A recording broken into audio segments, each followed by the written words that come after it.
Everyone look at my dog. He wants to be in the video. He's so cute. Yes. What's up, you guys? Welcome back to my channel.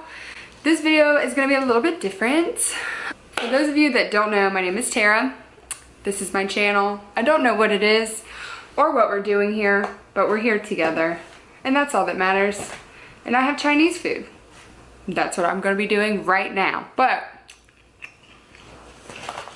I am gonna talk to you about working in a strip club. Whoa. He's just trying to live his life. Rude. Working at a strip club is really fun. Really, really fun. Some of the girls can be like iffy. When I danced, it was the same way, like in the locker room. You had the ones that like you were friends with and that were really cool, and then some that were just like, you know,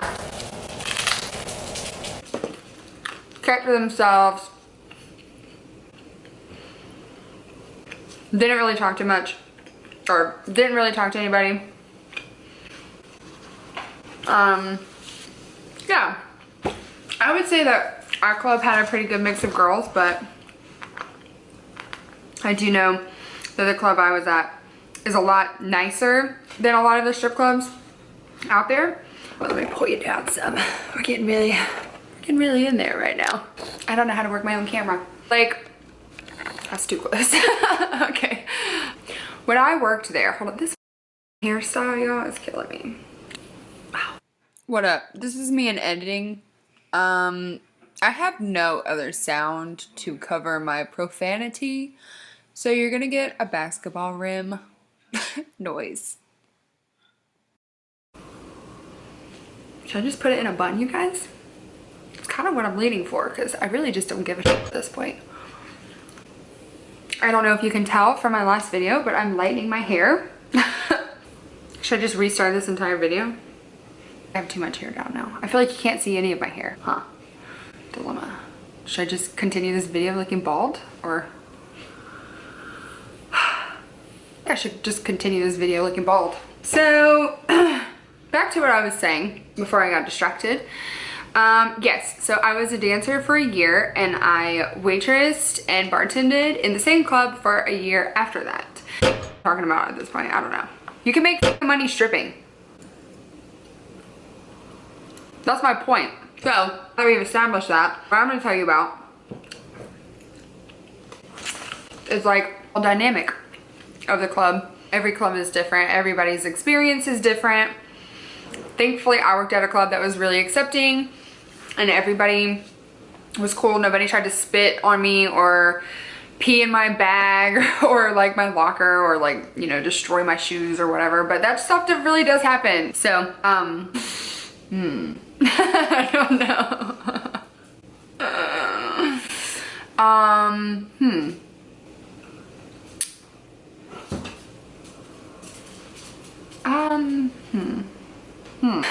As soon as excuse me, rude. He was an elderly gentleman, and he liked to be whipped with his belt and spit on. Yeah. And I did that. I did that. Yeah, so that's one of the weird things that happens. I know that in my club we had a bunch of guys that had foot fetishes, so they'd come in and pay you to basically just sit there and let them rub your feet, and it's probably one of the things that I wish I had taken a part in, because I love foot rubs. I love foot rubs. I love foot rubs. I love them.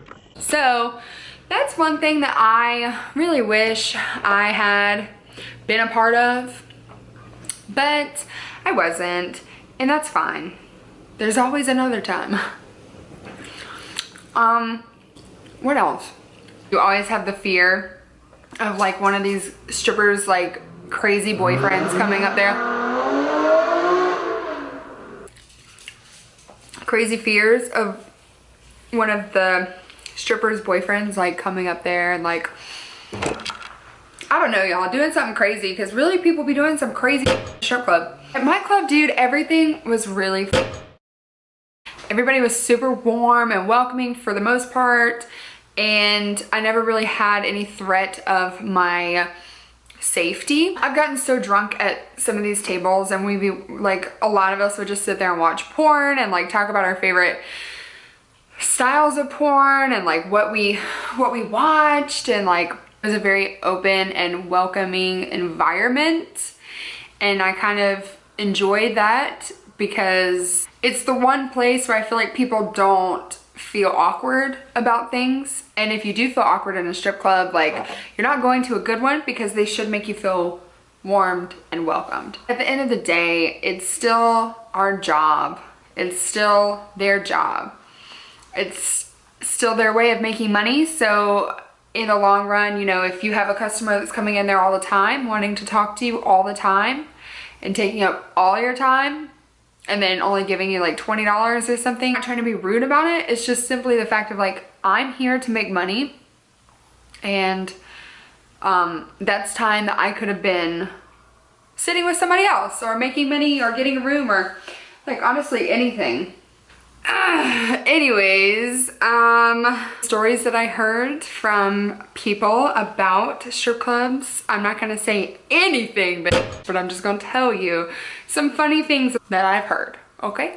I've definitely heard that you can get your dick fucked in these clubs for not much money. And to that, I would just say, I'm disappointed in our worth as women. There should be no reason for that at all. The fear in a lot of clubs is that if there's one or two girls that are doing these kinds of things and making money from it, that it's gonna lessen the money that the rest of us makes. But in my opinion, I think that just shows the worth.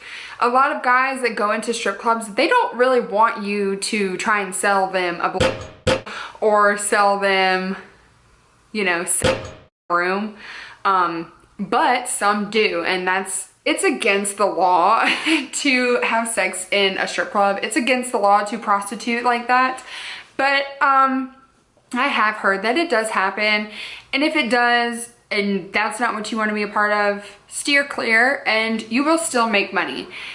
A lot of people in this industry, I guess, feel that they have to succumb to that kind of money making, and honestly you don't have to, because I never did anything like that and I still made good money, because it's all about your image and how you portray yourself to your customer. You're still an entertainer.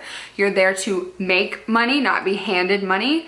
And I think that as long as your personality shines through and you're a good people person, it comes naturally with everything else. That's the hardest part of that job to me, is just learning how to talk to people and also sell dances and sell rooms and have people come back for you. It was a really good confidence platform for me.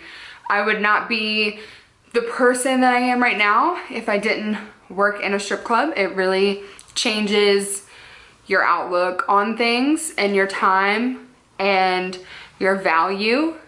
And it sucks that a lot of places and people don't care about your value, and that's, I mean, that's sad, but it's what you have to deal with, because it's strip club life. So I think everybody can dance. I think everyone can be a stripper. It doesn't matter, because every guy is gonna like a completely different type of girl than the next. And if you're worried about how you look or how you're gonna dance or just anything like that, if you're worried about any of that, you will find customers that love you and like you for who you are rather than what you look like. The what you look like is a big part of it, but it's not the only part. And like, I've learned that, you know? So it was a really fun experience for me. It was a big confidence booster, just because you are around such strong women that also agree with how you feel or live lifestyle choices similar to yours or have beliefs that are similar to yours. It's a pretty judgment-free zone for the most part. Go in there, wear some badass shoes, do your hair, do your fucking makeup, wear a bomb dress, just go up there and you'll learn the rest. Like, the biggest takeaways that I could give you from this video is, one, tip your bartenders and tip your waitresses because they're ultimately going to give you the best customers. We as waitresses and bartenders see what these customers spend every single time they come in there. And so if you're good with us and you tip us well, we will 100% give that back to you by giving you rooms that we know are gonna spend money and also tip you and come back and request you. So definitely take into consideration your bartenders and your servers and your bouncers, because your bouncers are gonna stop a guy from doing something to you. And also, if they try to leave without paying, your bouncer is gonna be the one that gets your money back. And if you are never nice to them or don't come into work ready to work, they're not gonna give you the time of day or care if somebody's trying to take your money. Like, they won't care because you don't care about them. So that's one of the biggest takeaways I can give you. I think probably like the second one would just be, don't get too drunk. That's how you miss out on a lot of money, by just trying to drink all the time. Yes, it's fun, and yes, it's free most of the time because people buy you drinks, but honestly, the ones that don't drink make the most money because they're clear-headed the entire time and they know what customers are spending money because they're self-aware. They're aware of everything around them. Whereas if you're drunk, you're not really aware of what's going on. And I've seen a lot of girls steal customers because the girl's too drunk to even realize it. So that's definitely a big takeaway, I would say. The third one would be just to be focused. Don't be on your phone. Don't be sitting at a group table with a bunch of other girls if there's customers in there. Everybody needs to look approachable because no customer is gonna come up to you when you're sitting with 5 other dancers, because then he's left with 5 dancers and he just wants you. He doesn't want them, but he's not gonna go out of his way to make it a point like that he does not want them. He feels weird. Like, they come in there to be entertained, not to walk up to you to sell dances. Some know what they want and they come in and they do that. But most of the time, these guys really just want to be approached. Like, they want to be talked to because that's why they come in there. They come in there for company, and then that's your job to take that company and sell dances and sell rooms off of that. It's literally the easiest job, but it comes with so much that a lot of people lose sight of how to perfect their craft in it, I think. And I would say the fourth thing that I could give you would be couples, man. Couples are the easiest ones. Make the girl feel comfortable and you're golden. Like, guys are too hard. Guys are expecting a lot because they go into strip clubs all the time. Whereas a woman, she's already uncomfortable in there because she thinks that we're all judging her. And in return, she looks like she's judging us. But in fact, if we just go and sit with that girl, it's so easy for us to talk to women because we are women. We have way more in common with a woman than we do with a man. So when you sit down at a couple's table, the best advice I can give you is to talk to the woman the whole time. Acknowledge the man, but you really need to make that woman feel super comfortable and accepted in there, which she is. Probably more so than the men, in my opinion. I always liked sitting and talking and dancing for girls way more than the guys, just because we have the upper hand. This is our club. We work here. We know what goes on. They don't. So we have the upper hand in that sense. And if you just talk to the girl, like, you're good. They'll spend all their money on you because you made her feel comfortable. Anyways, that's it for this video. It was probably a little short, but I just wanted to kind of like chit chat and tell you a little bit more about me, I guess. It's not the only job I've ever done. Maybe I'll do a video on some other stuff, but yeah, it's kind of just like a peek into what I learned from working in a strip club as a dancer, as a server, and as a bartender. you.